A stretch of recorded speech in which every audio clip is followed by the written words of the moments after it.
एक मुलाकात ऐसी शख्सियतों के साथ जिन्होंने दिया है अपने जीवन को एक नया मुकाम।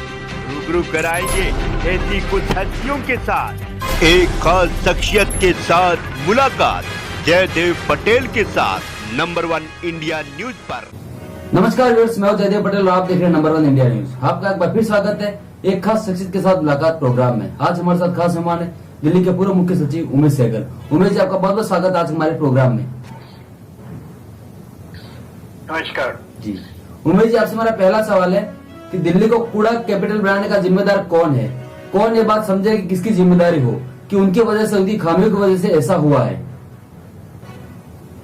देखिए, समस्या ये है कि कूड़ा बहुत ज्यादा है। कोई 12,000 टन रोज का है, 12 या 9 या 10,000 टन का रोज का है। इतना कूड़ा उठाना तो एक प्रॉब्लम है, और वो है बिखरा रहता है। कोई इधर फेंका है, उधर फेंका। लोग इतनी सफाई का ख्याल रखते नहीं है। ये नहीं है कि घरों में रखा हुआ है और बिन्स में आके बाहर लगा दिया। दूसरी प्रॉब्लम ये है कि इसके डिस्पोजल कैसे की जाए। जहाँ ये लगाना चाहते हैं इसको भी अगर केमिकली डिस्पोज ऑफ कर दिया जाए तो वहाँ ऑब्जेक्शन हो जाता है। दिल्ली के बाहर आपको लगाने कोई नहीं देता कि दिल्ली का कूड़ा हम दिल्ली के बाहर क्यों देंगे। तो प्रॉब्लम जो है बहुत घनिष्ठ प्रॉब्लम है। पहले ये होता था कि इनको जाके उसमें डाल देते थे, अब वो माउंटेन्स बन गए हैं, पूरे पहाड़ बन गए हैं। अब वो पहाड़ों के ऊपर भी ऑब्जेक्शन है कि उनको हटाइए, और दूसरी भी प्रॉब्लम्स हैं। तो समस्याएं काफी ज्यादा हैं। अब वैसे तो जिम्मेदारी एमसीडी की है, सफाई रखना दिल्ली की एमसीडी की जिम्मेवारी है, मगर एमसीडी को पैसा देने की जिम्मेवारी दिल्ली प्रशासन की है, दिल्ली सरकार की है। क्योंकि सिस्टम ही ऐसा है कि जो लोकल बॉडीज हैं उनको अपनी टैक्सेशन की पावर्स बहुत लिमिटेड होती हैं, और जो स्टेट गवर्नमेंट है इसकी ज्यादा पावर्स है। तो एक सिस्टम लेट डाउन है कि एक फाइनेंस कमीशन बनेगी, फाइनेंस कमीशन डिसाइड करेगी कितना पैसा दिया जाएगा। अब ये डिस्प्यूट चल रही है, कितना कोई कहता है 10,000 करोड़ देना है, कोई कहता है 12,000 करोड़ देना है। रिजल्ट ये है कि पूरा पैसा मिलता नहीं है, पूरी मैकेनाइजेशन हो नहीं पाती, पूरा चीज जब कौन रिस्पॉन्सिबल है, सीधा तो एमसीडी रिस्पॉन्सिबल है, मगर मेरा ख्याल है कि दिल्ली सरकार और एमसीडी दोनों रिस्पॉन्सिबल है। और दोनों को, और दिल्ली सरकार ज्यादा रिस्पॉन्सिबल है क्योंकि दिल्ली सरकार के पास पैसा है, और पैसा एडवर्टीजमेंट पैसा वेस्ट करके इन चीजों में काम लगाना चाहिए कि उसको मैकेनाइज किया जाए, उसका डिस्पोजल किया जाए, प्रॉपर डिस्पोजल किया जाए, उसके लिए नई टेक्नोलॉजीज लाई जाए। तो ये जरूरी है कि दिल्ली सरकार और एमसीडी दोनों मिलकर काम करें। और भारत सरकार भी का भी मैं कहूँगा थोड़ी बहुत जिम्मेवारी है, क्योंकि आफ्टर ऑल ये कैपिटल ऑफ द कंट्री और स्पेशल पावर्स है आपके पास। जब आपके पास स्पेशल पावर्स आपको दी गई हैं तो आपको इस्तेमाल करनी चाहिए कैपिटल को साफ रखने में। तो ये तीनों सरकारों की मिलजुल के रिस्पॉन्सिबिलिटी है, एमसीडी, दिल्ली सरकार और भारत सरकार की। और अगर सारे मिल के काम करेंगे तो ये कम से कम समस्या मिनिमाइज हो सकती है। मेरा ख्याल है प्रेजेंट सिचुएशन पूरी खत्म तो नहीं हो सकती, पर मिनिमाइज हो सकती है। और अगर लोग अपने घरों में इसको प्रॉपरली ग्रीन और उसमें सेपरेट करें तो प्रॉब्लम थोड़ी काफी हद तक कम की जा सकती है। जी करोड़ों खर्च होने के बाद भी क्यों साफ नहीं हो पाई यमुना? इसके जिम्मेदार कौन है और क्यों आखिर यमुना एक नाला बनी हुई है? देखिए, इसकी जिम्मेवारी तो बाद में सोचिए, पहले सोचिए प्रॉब्लम क्या है कि साफ क्यों नहीं हो पा रही है। यमुना जो है सारा पानी आपका ऊपर से आता है, पहले पंजाब में आता है, फिर हरियाणा में आता है, उसके बाद दिल्ली में आता है। तो सारा जो पानी ऊपर से आ रहा है उसका डिवीजन हुई है कि इतना दिल्ली लेगा, इतना हरियाणा लेगा, इतना पंजाब लेगा। तो रिजल्ट ये है कि इतना पानी आता नहीं है, और जितना भी दिल्ली में पानी आता है वो इनकी रिक्वायरमेंट से कम है। तो वो सारा पानी ये निकाल के उसको ले जाती हैं। तो जो फ्लो होना चाहिए, मिनिमम फ्लो जो होना चाहिए जमुना का, वो कभी भी नहीं हो पाता। आप देखिए, जमुना मोरले सूख जाती है और सिर्फ उसमें स्विच बह रहा होता है। कई महीनों में ये स्थिति है कि सिर्फ गंदगी बह रही होती है, पानी होता ही नहीं उसमें। तो वो कम से कम 10 mgd पानी जमुना में होना चाहिए, जो एक्सपर्ट्स ने बोला है। तो एक तो ये नहीं होता। दूसरा ये है कि आपकी जितनी स्विच होती है वो आपकी स्विच ट्रीटमेंट प्लांट्स में जा ही नहीं पाती, क्योंकि कम से कम 30-40% ऐसे एरिया है जहाँ आबादियां ज्यादा आबादियां हैं, जहाँ स्वीट का कलेक्शन का सिस्टम ही नहीं है। वहाँ लोग या ओपन डेफिकेशन करते हैं या किसी भी तरीके से करते हैं, वो सारा जो है पानी बह के स्टॉर्म वाटर ड्रेन में चला जाता है। स्टॉर्म वाटर ड्रेन इसलिए बनाए जाते हैं कि जब हेवी बारिश हो तो स्टॉर्म वाटर ड्रेन से निकल जाए।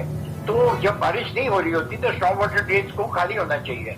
मगर आप किसी भी स्टॉर्म वाटर ड्रेन में जाके देखिए, हर साल पूरे सीजन में वहाँ पानी बह रहा होता है। वो क्या पानी है? वो सारा सीवेज है।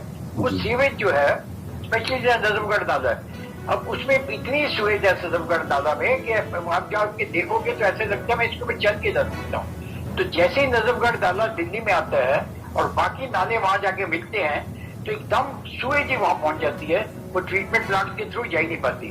तो आपकी ट्रीटमेंट प्लांट की कैपेसिटी जहां तक मुझे याद आ रहा है 9 MGD की है, और हार्डली 6 MGD उसमें से जाते हैं, बाकी 5-6 MGD बाहर सीधा पानी जमुना में जा रहा है। तो वो जमुना में की सफाई हो ही नहीं सकती जब तक आप सोर्स पे इस स्वेज को रोकेंगे नहीं। आप उसको अगर मिनिमम फ्लो आप जमुना का रख लेंगे, मतलब सारा पानी दिल्ली जल बोर्ड ना निकाले और थोड़ा बहुत पानी वहां छोड़ दे, क्योंकि पॉसिबल नहीं है क्योंकि दिल्ली की रिक्वायरमेंट ज्यादा है, तो कम से कम जो लीन सीजन है उसमें भी पानी आपका चलता रहेगा फ्रेश वाटर।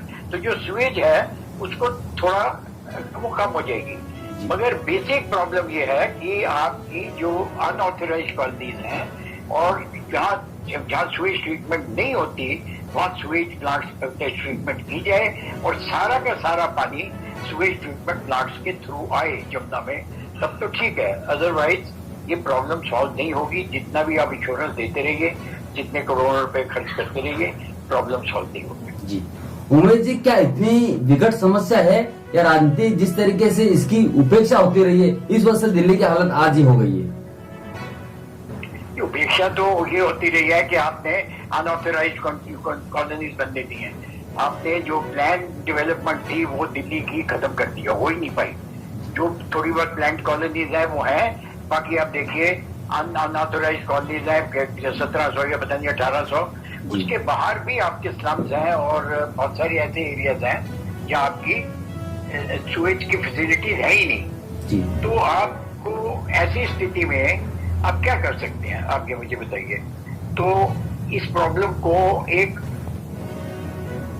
मैं कहता हूँ एक मैग्नीट्यूड इसके पहचानने की जब तक नहीं पहचाना जाएगा, तो इसकी सोल्यूशन यही है कि मिनी ट्रीटमेंट प्लांट्स अगर होती है, टेक्निकली पॉसिबल है कि नहीं, रिसर्च की जाए। अगर मिनी ट्रीटमेंट प्लांट्स पॉसिबल हैं तो जो कम से कम जो छोटे मोटे नाले हैं उनको डाइवर्ट करके एक उसमें डाला जाए, वो मिनी ट्रीटमेंट प्लांट लगाई जाए, क्योंकि नाले का पानी भी जब जाता है तो साफ होके जाए।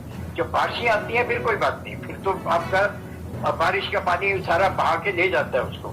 मगर जब बारिश नहीं होती तो उस सीजन में जो थोड़ा बहुत भी पानी उसमें जाता है वो ट्रीट होना चाहिए और जरूर प्योर पानी जमुना पे पहुंचना चाहिए और जमुना का मिनिमम फ्लो अश्योर करना चाहिए हमें कि इतना फ्लो हम कम से कम रखेंगे। तो पूरा पानी जो दिल्ली के हिस्से में आता है जल बोर्ड को नहीं निकालना चाहिए, पर ऐसा कहना आसान है कि वो कर नहीं सकते हैं क्योंकि दिल्ली में वैसे भी पानी की शॉर्टेज है। जी उमेश जी, आपसे मेरा क्लोजिंग क्वेश्चन है कि दिल्ली में कूड़े और यमुना नदी पर राजनीति से कितना चुनावी फायदा, और क्या राजनीतिक पार्टियों के लिए इस तरह के एक पर्यावरण से जुड़ी बड़ी समस्या केवल और केवल चुनावी फायदा ही है हो सकता है, या इसके लिए इस्तेमाल किया जाता है? क्यों नहीं सभी राजनीतिक पार्टियां साथ में आकर ये कहें कि हम सबकी समस्या और हमें सबको मिलकर कैसे दूर करना है? अब देखिए, मैं पॉलिटिशियन तो हूँ नहीं, मुझे पता नहीं है कि पॉलिटिक्स कैसे ऑपरेट करती है, मगर जो आपकी सजेशन है कि सारी पार्टीज मिल के कहें, ये पॉसिबल नहीं है। कम से कम हमारी जो जिस तरह पार्टीज बनी हुई हैं या वर्ल्ड में कहीं भी पार्लियामेंट्री डेमोक्रेसी जहाँ है वहाँ सारे मिल के एक चीज कहें। हाँ ठीक है, जब एक्सटर्नल थ्रेट होती है, बाहर से हमला हो गया, चाइना से हमला हो गया, पाकिस्तान, तब तो सारे मिल सकते हैं। मगर जो इस टाइप की प्रॉब्लम्स है इसमें एक तो लोगों के परसेप्शन फर्क है। अब सारे बोल रहे हैं कि मैंने साफ कर दिया, मैंने साफ कर दिया, मैंने साफ कर दिया, मैं 3 दिन में साफ कर दूंगा, मैं 6 साल में कर दूंगा, ऐसा बोल देते हैं। अब ये है कोई प्लान? जो मैं आपको प्रॉब्लम बता रहा हूँ इतनी बड़ी है प्रॉब्लम ये, और इतनी बिखरी हुई प्रॉब्लम है ये, और इतनी ह्यूमन से है। आप उनको हटा सकते हैं क्या, अनऑथराइज्ड कॉलोनीज को?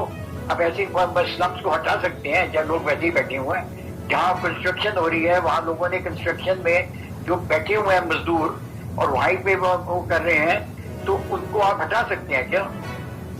तो जब ये चीजें नहीं हो सकती तो आप चाहे पार्टी सारी मिल भी जाए, तो ये पॉसिबल नहीं है यार कि सारी पार्टी मिल जाएंगी। जी, उमेश जी, आपने नंबर इंडिया के समय निकाला, उसके लिए आपको बहुत बहुत धन्यवाद। Thank you.